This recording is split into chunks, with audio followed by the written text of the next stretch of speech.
சற்று முன் கிடைக்கப்பெற்ற மிக மிக முக்கியமான செய்தி ஒன்று வெளியாகியுள்ளது. எடப்பாடி பழனிசாமியை எதிர்த்து அதிமுகவின் மூத்த நிர்வாகிகள் தற்பொழுது ஆலோசனை கூட்டம் ஒன்றை நடத்தி வருகிறார்கள். இதனால் எடப்பாடி பழனிசாமி சிக்கலில் ஏற்பட்டுள்ளார். இந்த வீடியோவில் இதை பற்றி தான் முழுமையாக தெளிவாக நாம் பார்க்க போகிறோம். ஏற்கனவே அதிமுகவின் மூத்த நிர்வாகிகள் பெரும்பாலானோர் திமுகவில் இணைந்ததும் குறிப்பிடத்தக்கது.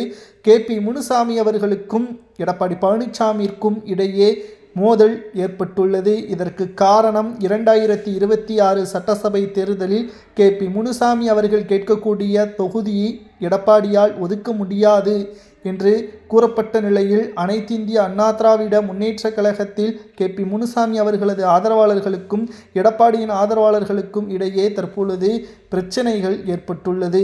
இதனால் எடப்பாடி பழனிசாமி அவர்கள் என்ன செய்வதென்று தெரியாமல் தற்பொழுது அதிர்ச்சியில் இருக்கிறார். எடப்பாடி பழனிசாமி அவர்களை பொறுத்தளவிற்கு ஒட்டுமொத்தமாக திராவிட முன்னேற்ற கழகத்தை வீழ்த்த வேண்டும் என்பதை விட அதிமுகவில் கட்சியிலிருந்து நீக்கப்பட்டவர்களை மீண்டும் இணைத்துவிடக்கூடாது. அப்படி இணைக்கப்பட்டால் தன்னுடைய பதவி பறிபோகிவிடும் என்ற அச்சமும் இருக்கிறது. இதனால்தான் தன்னுடைய உயர்ந்த நிர்வாகிகளுக்கு அழுத்தம் கொடுத்து வருவதாகவும் KP முனுசாமி அவர்கள் மறைமுகமாக கூறியுள்ளார்.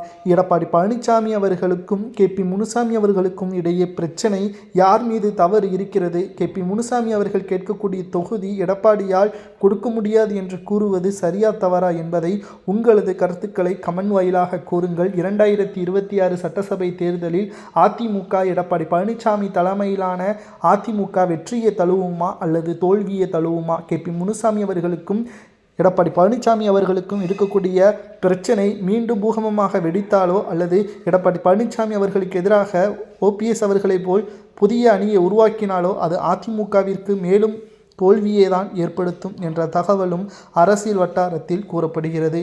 இதை பற்றி உங்களது கருத்துக்களை மறக்காமல் கமெண்ட் வாயிலாக கூறுங்கள்.